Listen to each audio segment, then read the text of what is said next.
Welcome, pilot. As a new recruit, you have been assigned to this training station to continue improving your skills. From here, you may begin exploring the wider galaxy. Let's begin by purchasing your first spaceship. As a trainee, the government provides you with a very basic ship at no cost. This menu allows you to purchase ships and equipment upgrades. The major categories are listed on the right, the subcategories to the left of them. We want to buy a new ship, so select the Buy button.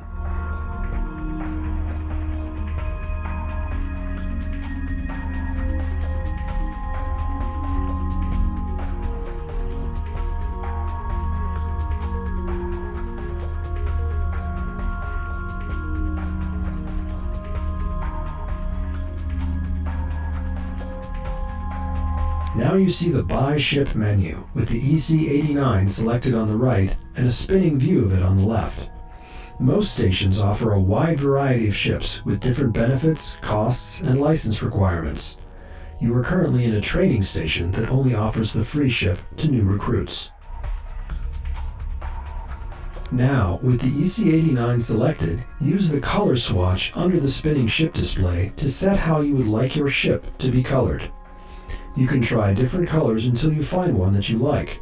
You can also tap the ship and drag it to view it from different angles. Once you've settled on a color you like, tap the Purchase button.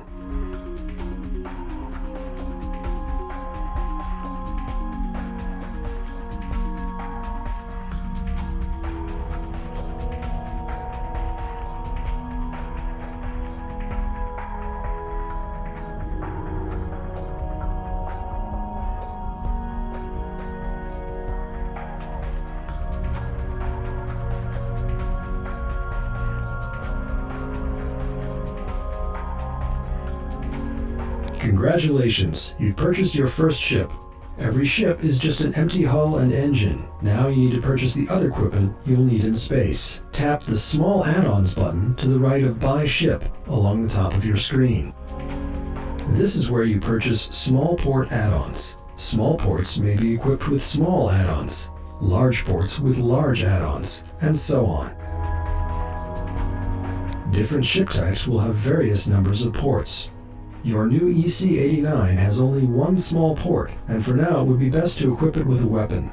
The galaxy is a dangerous place, and it's most important to learn the basics of combat. Select the Training Blaster, and then tap the Purchase Selected button.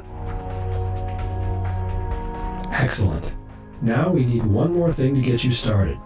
Every ship requires a power cell to store energy. This energy is used by your weapons, engines, jump system, and other add-ons. Tap the Other button to the right of Small Add-ons along the top of your screen. Most stations will show a list of power cells here, with different recharge rates, capacities, masses, and costs. Again, however, this training station only has the single free power cell. Select the free power cell and tap the Purchase Selected button.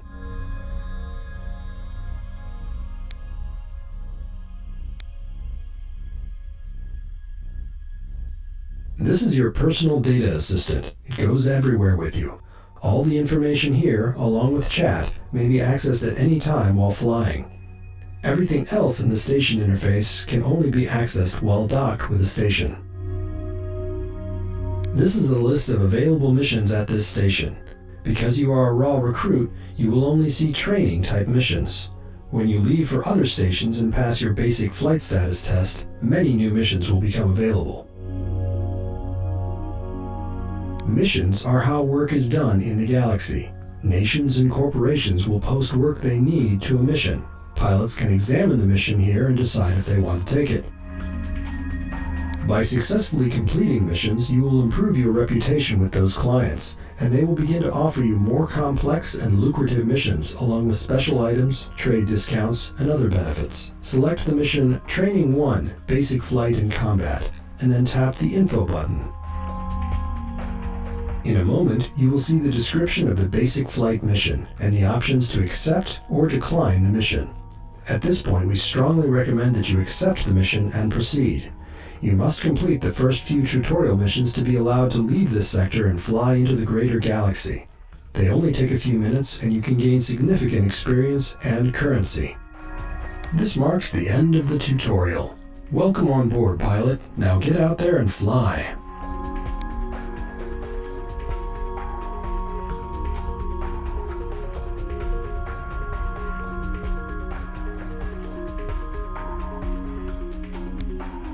Hail, soldier. So you wish to join our righteous fight for the homeland? Very well then. There is much to learn before you will be able to face our ancient enemy in battle and bear the standard of the Serco people with honor.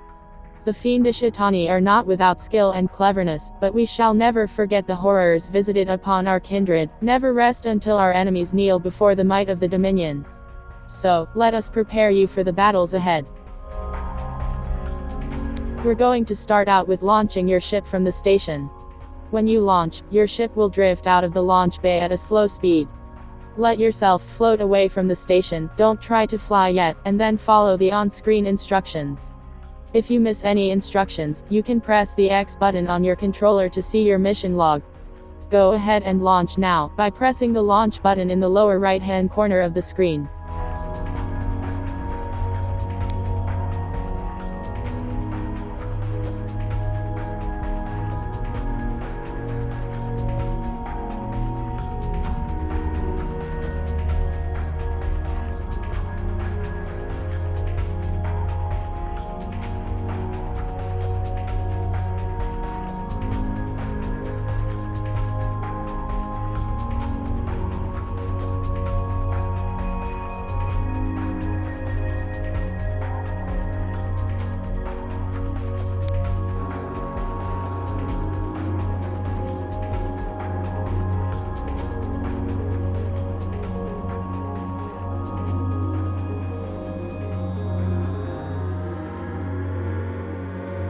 This is your mission log, where you can see relevant mission updates and the current set of mission objectives. The bouncing M on your ship flight display indicates a new update. You can both open and close this display with X, and you can always use B to return to the flight display.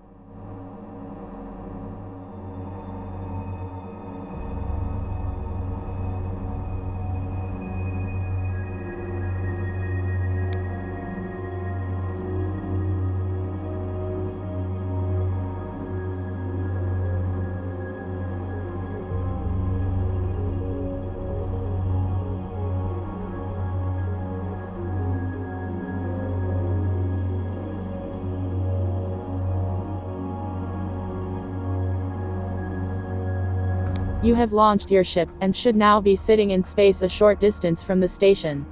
Your ship's heads-up display or HUD includes several important items. The bar immediately to the left of your central crosshairs indicates your ship's speed, and should show 0 meters/s, directly beneath it, or 0 meters per second. The two large circles on the lower, left and right are your radar display. The lower left circle shows the objects in front of you, the lower right shows objects behind you. Blips indicate different types of objects, and they fade out as they get farther away from your ship.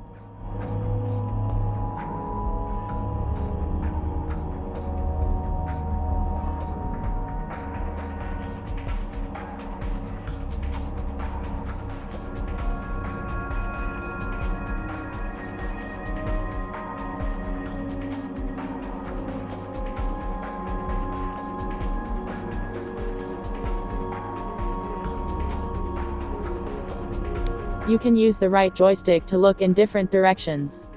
Press B to go experiment now with looking around. Don't try flying or moving, just stay in one place and examine your surroundings. When you're ready, return here with X to continue.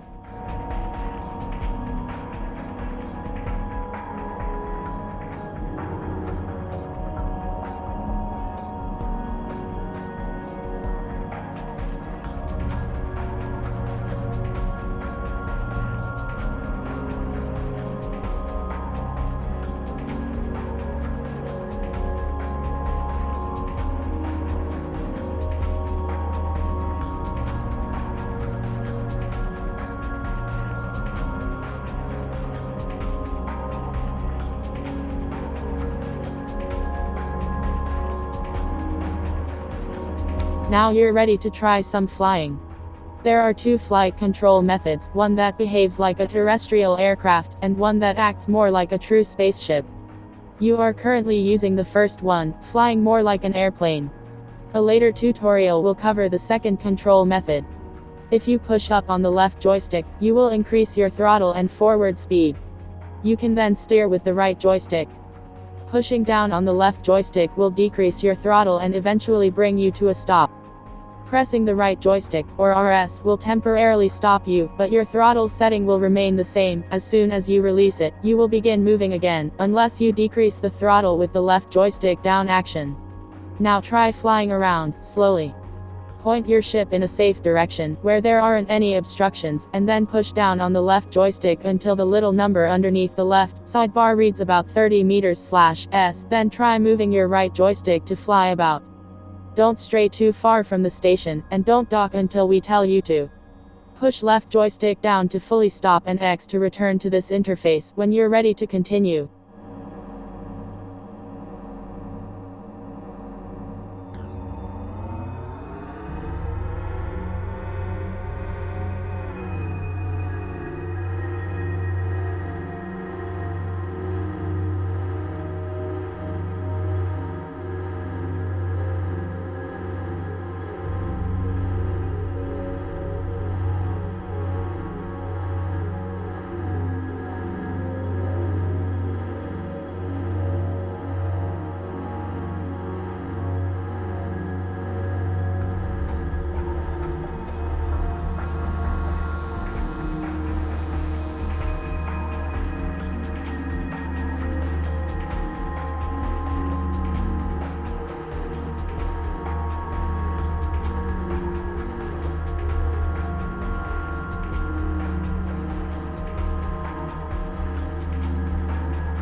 The station's docking bays are indicated with S icons on your radar.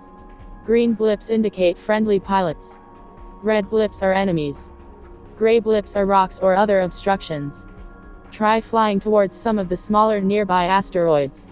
You may see some Oron collector training drones flying about, which will display as red enemy blips on your radar. Don't be afraid, their weapons cannot hurt you, even if they shoot you. Running into an asteroid can damage your ship, but not very much as long as you're flying slowly. Some advanced controls, you can optionally try. Pushing the left joystick left/right allows you to slide your ship laterally or side to side, while up/down on the D-pad will slide your ship up and down, based on whatever direction you are facing. You can also press Y while flying to chat with others. Return here with X and press the continue button when you're ready.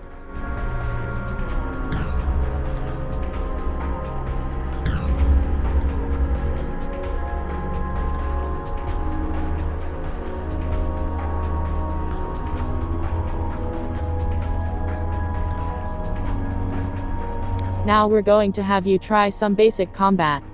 When you're on the HUD display, flying your ship, you can press the D-pad left button to select nearest enemy. The selected target will then be displayed on your radar, and indicated on your HUD if it is in front of you. If the enemy is not in front of you, a new arrow will appear near your central reticule, showing you which direction to turn to find the selected enemy. When you have selected an enemy, trying flying over near it, and shooting it by pressing L1. Successful hits are indicated with a beep sound, and repeated hits should result in the enemy's health bar shrinking. Aim for the small, moving red reticule, and shoot when it turns yellow. This is the lead-off target to help you predict moving enemies. Go try and target, locate and shoot some Oron collectors now, then return here to continue when ready. You don't have to destroy any, simply get an idea of what's involved.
To complete this mission, we're going to have you dock with the station.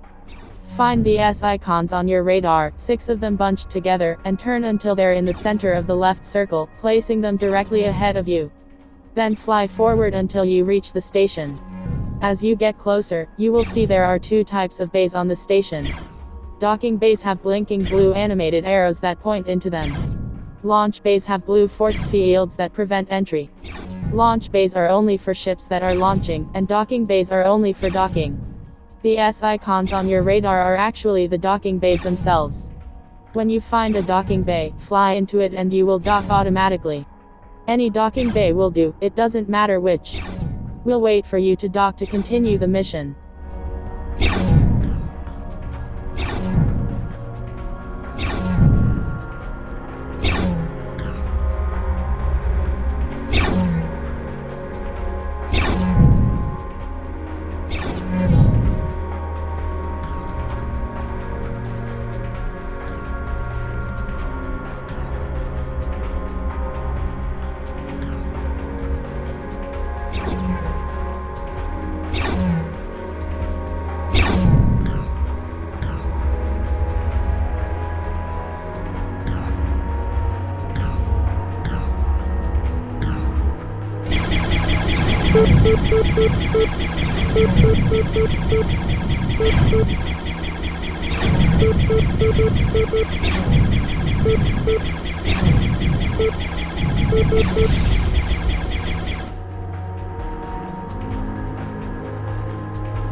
Welcome back, I Songsuk.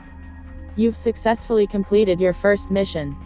Hopefully now you feel a little more informed about how to fly, dock, and other basic concepts. All the text from this mission, and future missions, will be kept for reference in the mission logs area of your PDOT. Once you complete this mission, a more advanced training mission will become available, teaching you more about basic survival. These missions only take a few minutes each, but will give you a real jump start in piloting. You will also receive special bonus experience and funds for completing the training missions. To complete this mission, press the button below.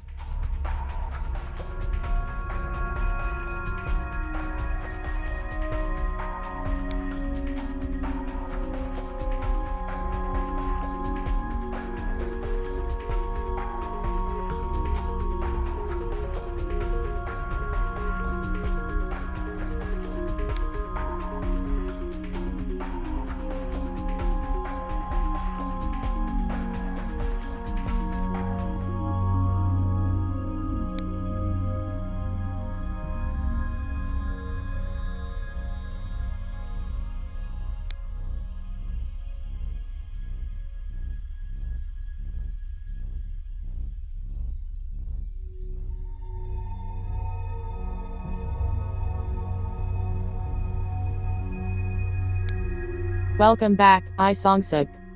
Let's start out by launching from the station. Big button, lower right corner, will pick things up once you've launched.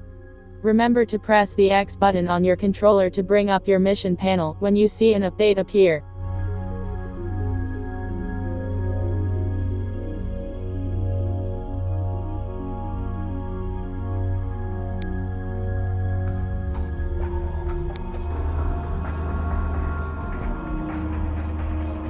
Excellent.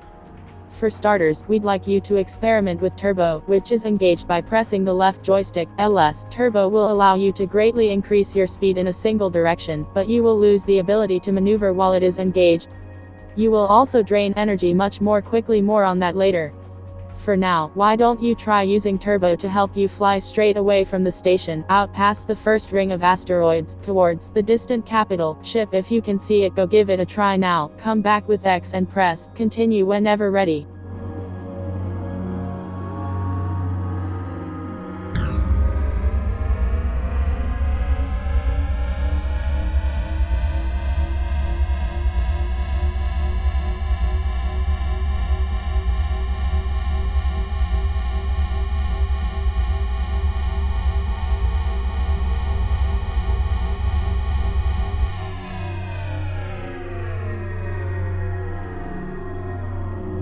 Good. Hopefully you've seen that it gives you a great boost of speed. However, you may have also noticed that it depleted the little bar on the right-hand side of your crosshairs. This is your energy display. Your ship's engine continually generates energy, and it is stored in a power shell. Low power engine use with the normal directional keys does not consume energy. However, engaging turbo does. Most weapons also use energy.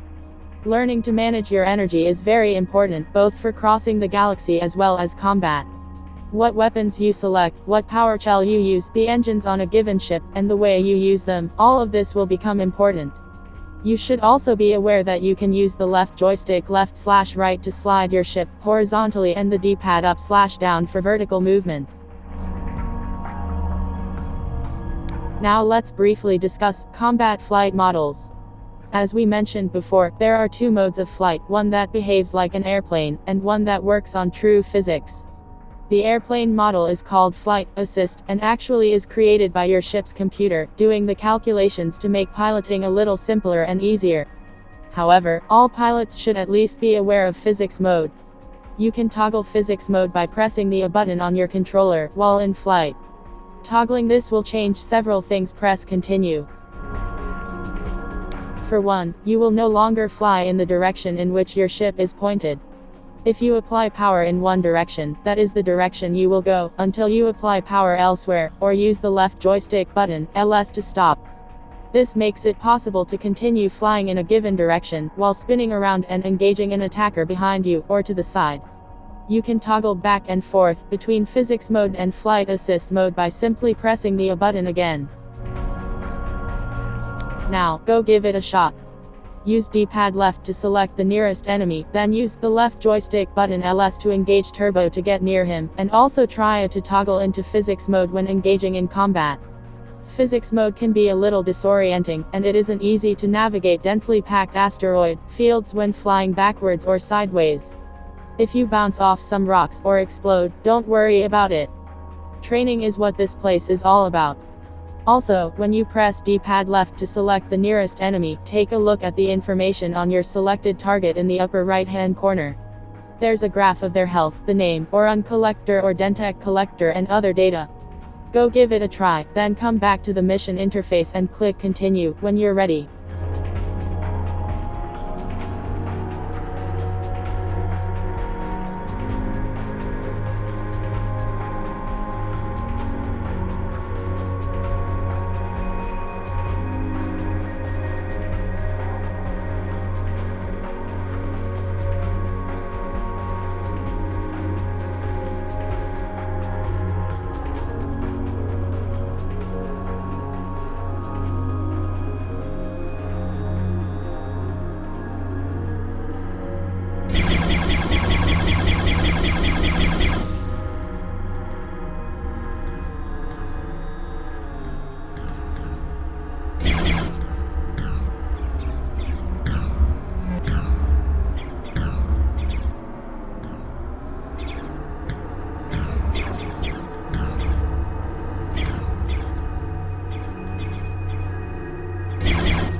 Okay, Song-suk, we hope that was helpful.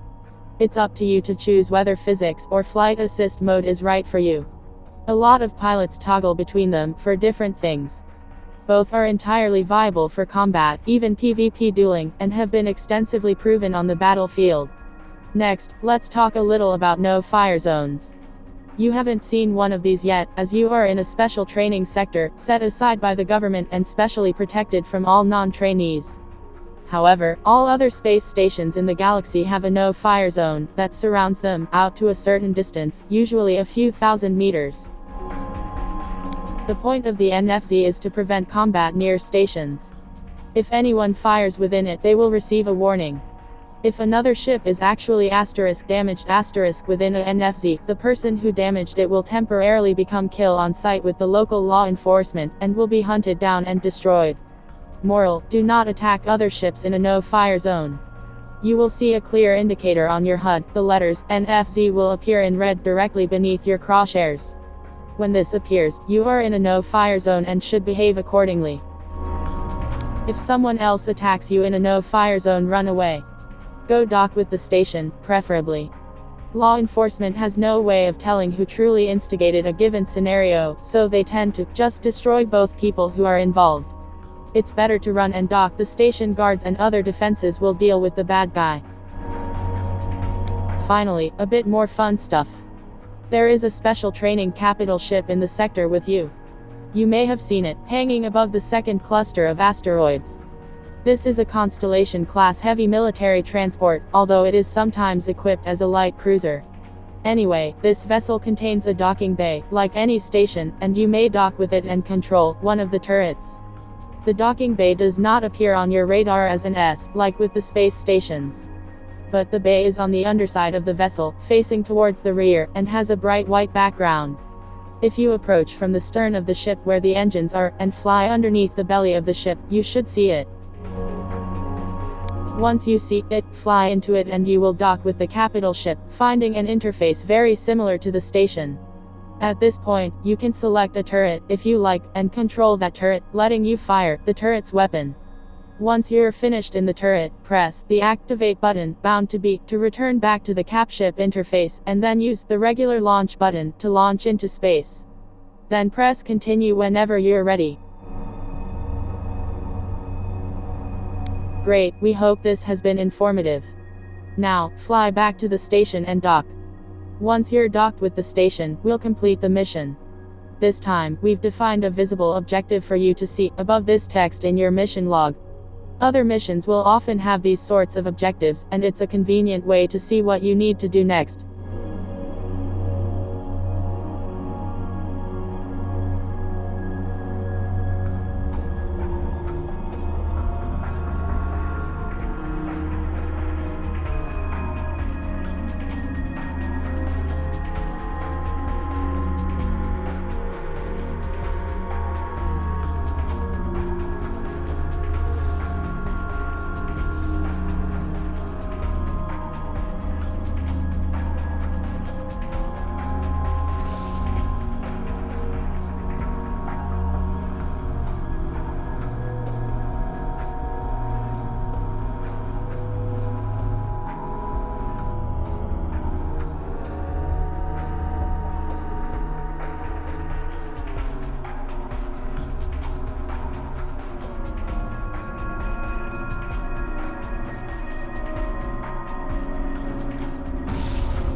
Welcome back, I Songsuk. That wraps up this mission, a new one is now available. Just a few minutes more, and you will be ready to leave the training sector and go face the risks and rewards of the real galaxy. Asterisk mission, training IE now available.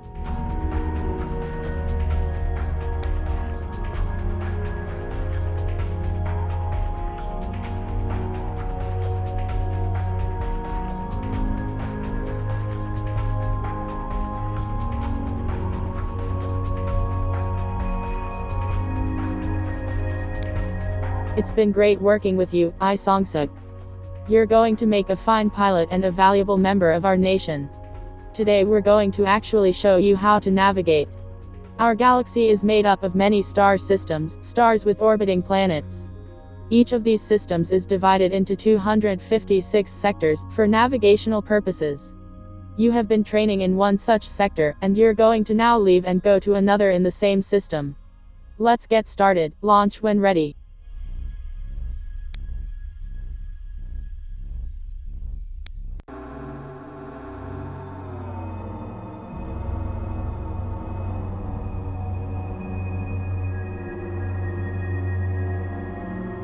Okay, now you may have noticed the bar at the center of your HUD, directly underneath your crosshairs. This is a graph which changes as you get closer, or further away from large objects, such as asteroids or stations. You must be 3,000 meters from any large object before you can engage your jump engines, which the graph helps you determine. If you reach the 3,000 meter mark, the graph will be completely filled. If you also have a navigation route plotted, it will change to say activate.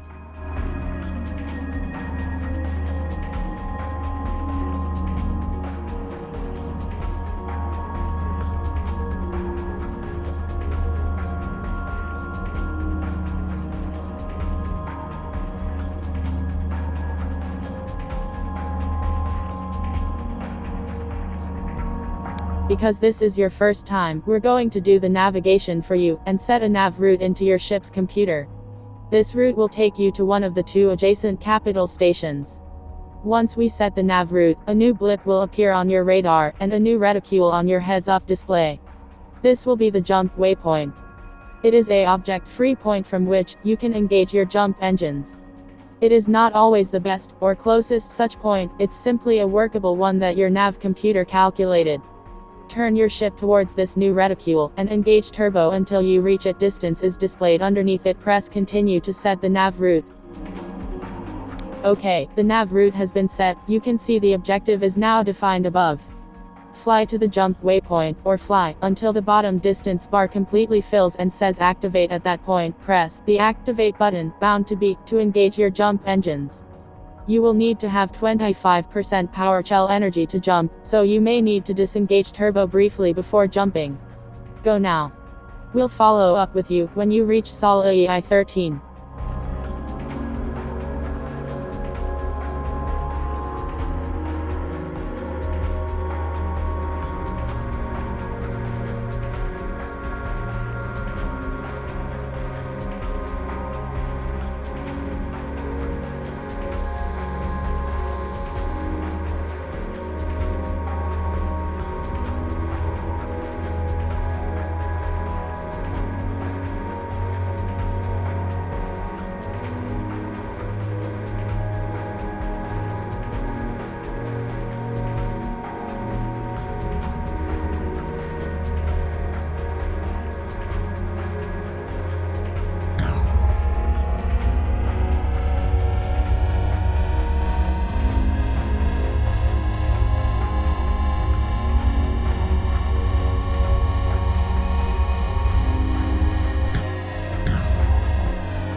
You made it?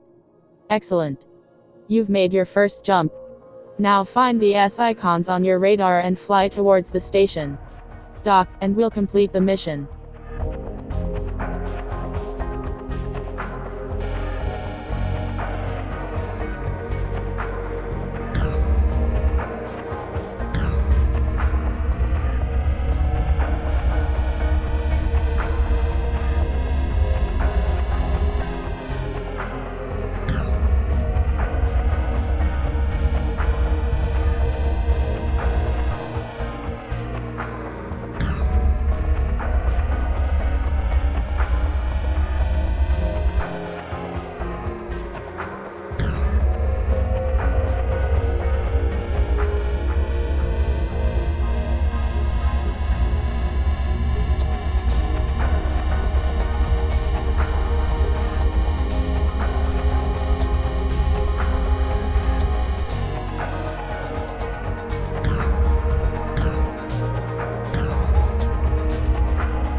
Great job, I Song-suk.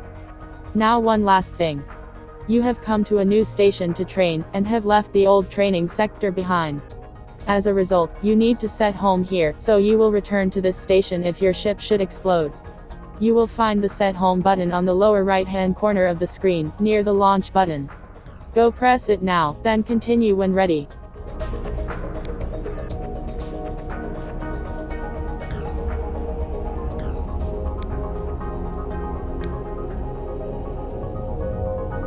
Fantastic. Now, be sure you check out the other training missions available here.